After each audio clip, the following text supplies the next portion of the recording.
Critter Hunter. Morning, guys. So I was gonna start some major modifications on the back half for scuba diving equipment.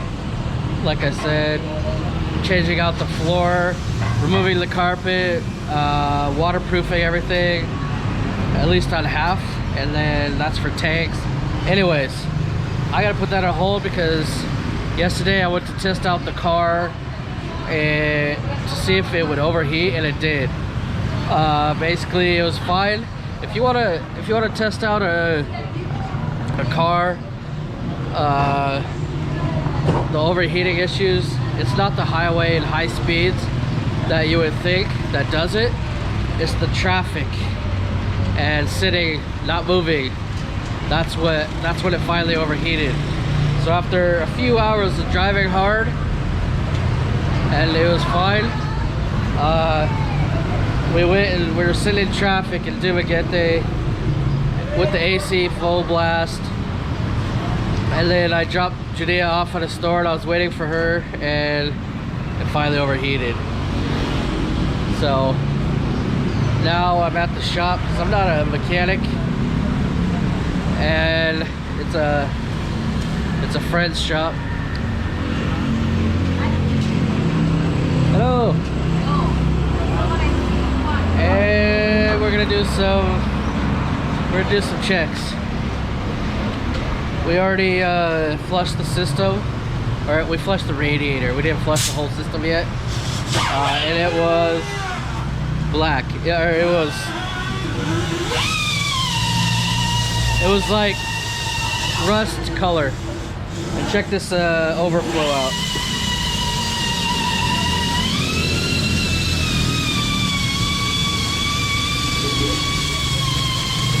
I don't even know what's going on there. And we're gonna test, more importantly, we're gonna test if that auxiliary fan is running. You know, at least when the AC is on.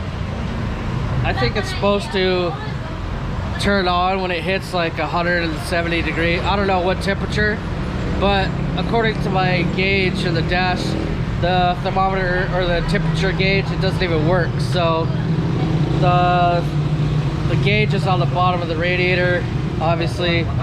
So we're gonna replace that just to see if that works, and then we'll see if the electric fan is turning on. And if it's not, that's good, because that's definitely why it would be overheating. Then I would know how to fix that. I'll have to build, there's no fan shroud. This is a pushing fan.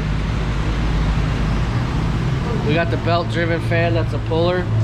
And then I got this fan, which pushes air, but there's only one. There's just no room, but I think if I move some lines, I don't know what these lines are. There's all these lines and shit in the way. Anyways, if the fan's not working, I'm gonna get another fan, maybe even two if I can fit them, and put them on a switch. I'll put a relay between the switch, but I want to have my own control so I know they're working all the time, because it's not like I'm not gonna use the AC. And then look at this thing. I think that's a radiator cooler, huh? And it looks old, so not radiator cooler, a transmission cooler. So we might replace that as well. Well, they had to take the intercooler off. That is so dirty. We're cleaning the, I'm gonna clean the filter. But let me know if you guys think I need a new one. They're really hard to find here for a galloper too. But maybe there's a universal one. I can make some brackets.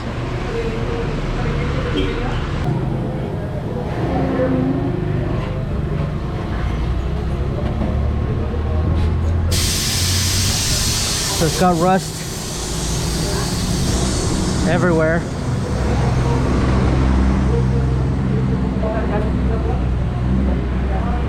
It's got rust everywhere and little pinholes. It's not really holding pressure, so I'm just gonna replace it, I guess. So that was a pain. You had to take out the fan, the intercooler, fan shroud. I don't really like this system because there's still a big AC condenser down there. Yeah. So this huge radiator for the AC sits in front of the radiator. And I don't know if that's a good thing. I guess the air goes through all of it, but it's still blockage for the main radiator. But right now we're gonna see if the fan works, because that would be a huge deal. So just gonna set up the battery just to make sure the fan works. And then later we have to check the thermostat to see if the fan turns on at a certain temperature. I don't know. But if the fan wasn't working, that'd be a huge fix. That'd be awesome. So much stuff up front. Is this an oil cooler? What is this? What's that? The oil cooler for yeah. And this is the radiator or the transmission. What? Everything's up front, hiding the radiator.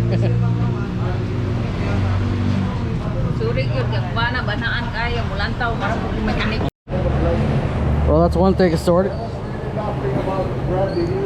The overflow tank. It's kind of weird. It just slides in this little bracket. So now I gotta clean the hoses. Maybe replace a little hose or two. Alright, well, I'm waiting on a new radiator to show up, and I want to get started on another project, which I thought was going to be the first thing I did, and that is to work on this back end. So we've been diving quite a bit last week with Finn and some friends, and it hasn't been perfect. I mean, so this is the first thing I want to do, because I'm diving all the time. The rest of the stuff can wait. So what I mean is the seats, it's not been really easy to slide in dive tanks or my crates for my gear. I got these seats. You see that? These seats are kind of in the way, but the worst thing are these seat brackets. So with all these seat brackets in the way, I can't slide in my gear, you know? When you're like in a hurry, you slide in your dive crate, it's like stuck.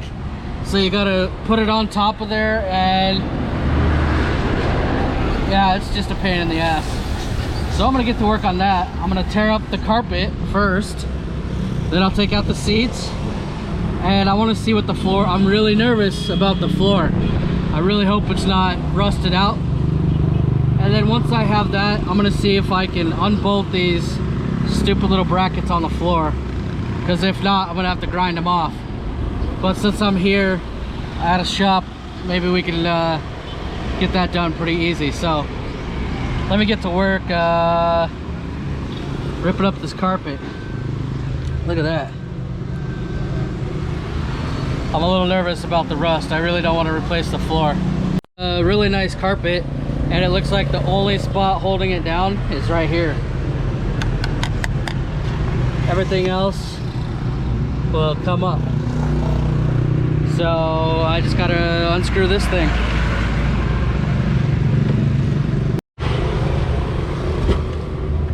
Wow, that floor looks good. Yeah. Let's see. Floor looks brand new. Maybe I'll keep those.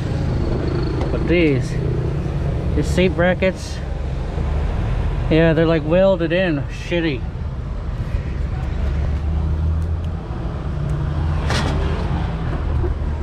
Should be easy to die grind those out. Yeah, I'm happy with that. Don't need to replace the floor or put a tub or something. So that is awesome. I'm gonna take the rest out.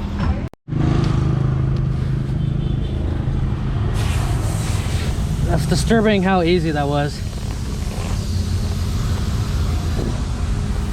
So, obviously, I think somebody worked on this before and added that carpet.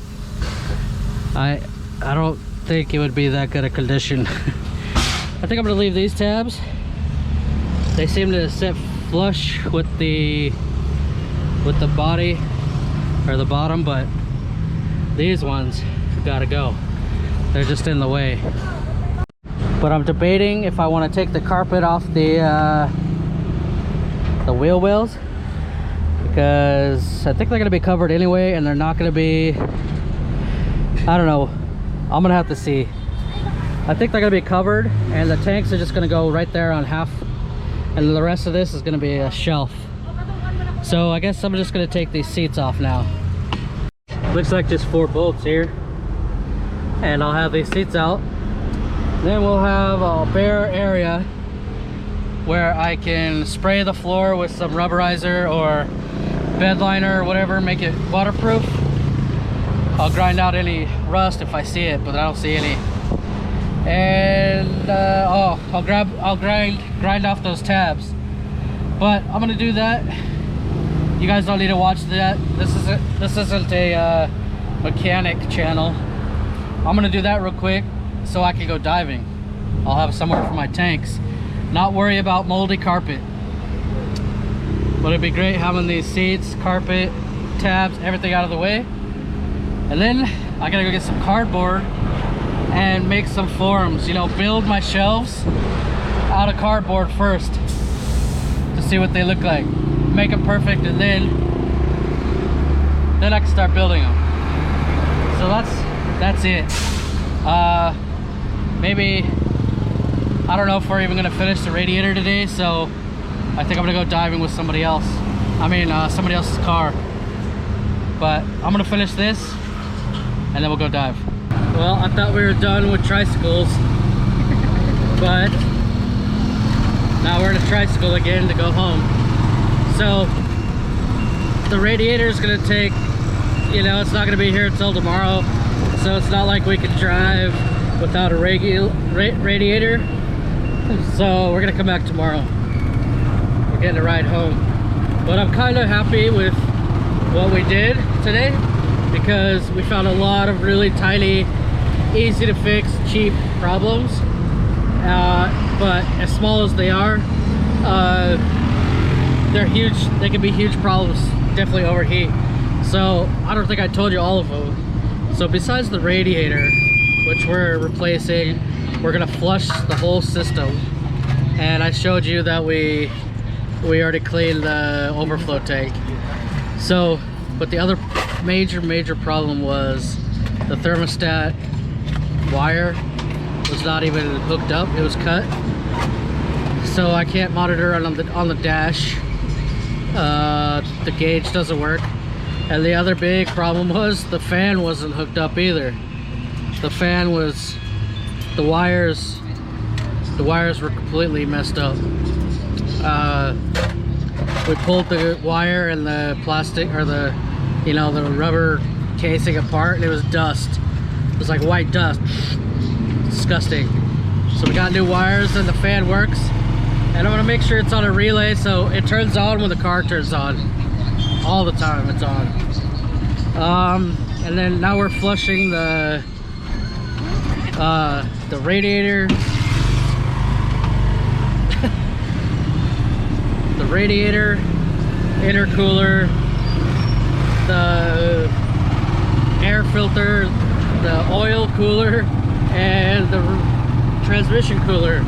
We're cleaning those really good, making sure they all work. And I still might think about more auxiliary fans and making an aluminum fan shroud around the radiator, around the fan. So yeah, these little tiny problems, especially a leaky radiator, So how coolant system works, they're under pressure.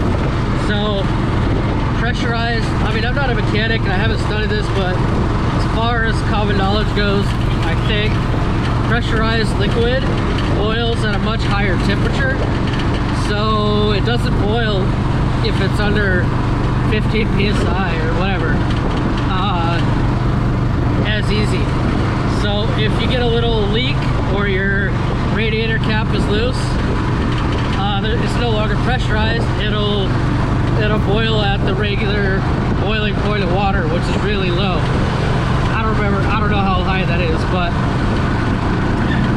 it's a huge benefit when, let's say, your fluids won't boil until 200 degrees. I don't know. But if you get a little tiny leak, there's no more pressure, no more zero atmosphere.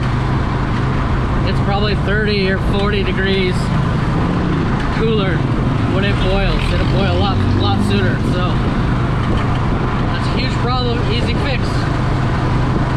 And not having a fan, that's why I overheated when we're not going down the highway, when we're in traffic. So easy fixes. But right now it's super hot. I'm gonna go diving. We'll take somebody else's car because I broke down for the day. But well, I was gonna say something about all work and no play, but diving is still work as well. I gotta go film that. So see you underwater. Well, I guess I could say all work and no play, because when your job is as awesome as this and you love what you do, it doesn't really feel like a job. Anyways, this little tiny bubble coral shrimp is a common sighting, especially when you search in the little bubble corals. And as you can tell, he's got the most comfortable bed in the ocean.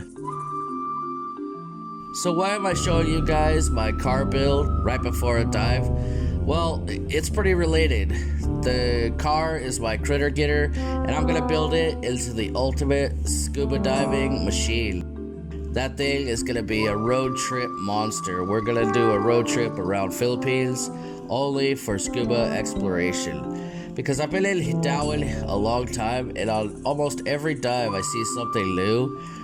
So I can't imagine when I get to drive to new locations like Romblon and Tablis and Porto Galera and Anilao. The list is huge for dive sites that I can visit in the Philippines. So once the truck is done and it's perfect for overland and all set up to carry my tanks and my gear and having a drying rack and all that, you guys are gonna see an awesome overland expedition through the Philippines, where I get to explore some of the top locations and maybe even do collabs with other scuba tubers or marine biologists or whoever that are in the Philippines. It's gonna be an awesome trip, but first, we gotta do two things. We gotta wait for the borders to open and probably even get a vaccine. And two, well, we gotta build the critter getter and have it ready for when we're able to travel. So yeah, thank you guys so much for watching. Stay tuned with this critter getter build, this overland rig, because it's gonna be an awesome project and an awesome trip at the end. I'm just gonna spend a few months exploring the country with the wifey, looking at Google Maps and just dropping into the ocean in random places that look good, and trying to document new species that have never been seen on YouTube. I find so many here in Darwin, but Darwin is a common and famous place for critter hunters, so it's gonna be amazing when I can get out in the field, random remote islands, and just explore. And by the way, this is a little skeleton shrimp, and if you can't tell, there's little tiny skeleton shrimp babies hanging on to the body. I don't know how many there are. There's so many. I just feel really bad for the parent. Anyways, thank you guys so much for watching. See you soon.